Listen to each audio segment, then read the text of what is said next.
मध्य प्रदेश में सियासी पारा अब अपने चरम पर है और जैसे जैसे चुनाव नजदीक आ रहे हैं वैसे वैसे बीजेपी के लिए कोई न कोई बुरा समाचार आ ही जाता है। हाल ही में भारतीय जनता पार्टी ने मध्य प्रदेश के उम्मीदवारों की 2 सूची जारी कर दी है। दूसरी सूची में पार्टी ने केंद्रीय मंत्रियों और सांसदों पर दांव खेला है। मुरैना की दिमनी विधानसभा सीट से केंद्रीय कृषि मंत्री नरेंद्र सिंह तोमर को उम्मीदवार बनाया है, लेकिन प्रत्याशी घोषित होने के बावजूद तोमर दिमनी सीट से दूरी बनाए हुए हैं। तोमर ग्वालियर मुरैना के जिले की अलग अलग विधानसभा में जरूर पहुंच रहे हैं, लेकिन वे दिमनी जाने को फिलहाल तैयार नहीं हैं। तोमर 2009 से ही केंद्र में हैं और अब पार्टी ने उन्हें वापस प्रदेश में सक्रिय कर दिया है। सबसे बड़ा सवाल है कि आखिर क्यों एक केंद्रीय मंत्री को दिमनी सीट से लड़ाया जा रहा है। केंद्रीय मंत्री तोमर के दिमनी विधानसभा में नहीं पहुंचने पर कई सवाल खड़े हो रहे हैं, लेकिन उन्होंने और उनके समर्थकों ने इस प्रश्न पर चुप्पी साध रखी है।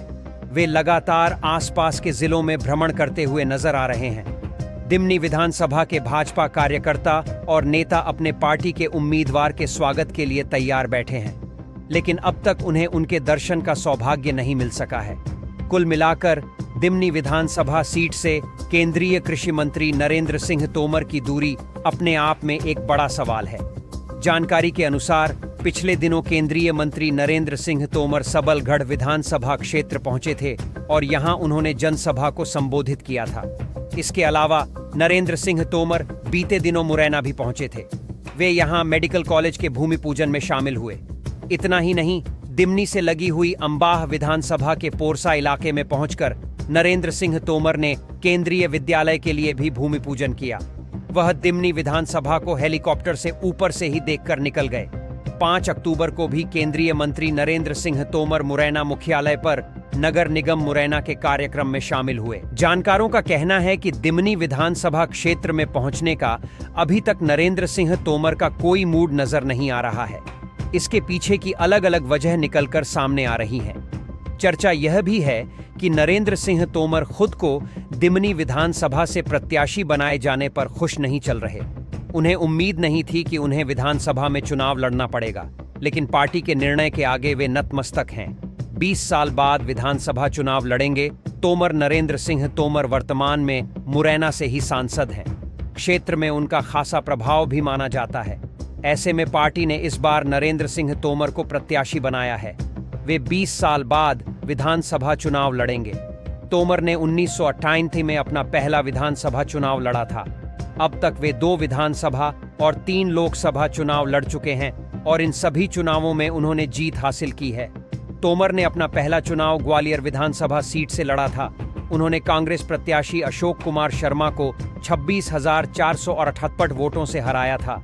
उन्हें इस चुनाव में करीब 50,000 वोट मिले थे, जबकि शर्मा को 23,646 वोट मिले।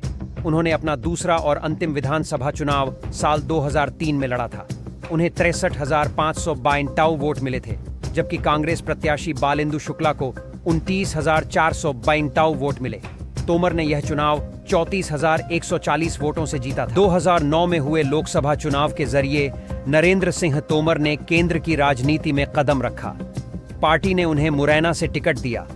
इस चुनाव में उन्होंने कांग्रेस प्रत्याशी रामनिवास रावत को 1,97,000 वोटों से हराया था।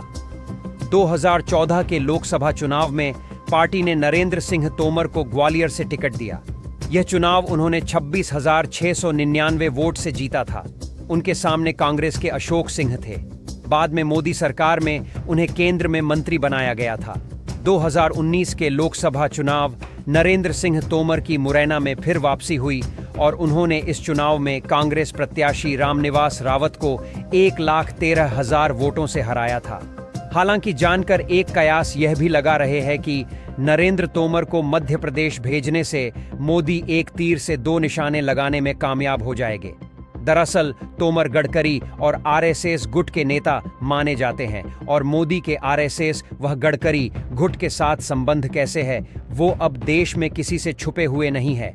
ऐसे में यह माना जा रहा है कि मोदी तोमर को मध्य प्रदेश भेज के मामा शिवराज की राज्य से छूटी करना चाहते हैं और इसके साथ ही केंद्र से तोमर की छूटी भी हो जाएगी। ऐसा एक प्रयास मोदी पहले भी कर चुके हैं, जब वो नितिन गडकरी को महाराष्ट्र का सीएम बना के उनको केंद्र से दूर करना चाहते थे, पर गडकरी ने इसके लिए साफ मना कर दिया था। ऐसी और खबरों को जानने के लिए हमारे चैनल को सब्सक्राइब करें।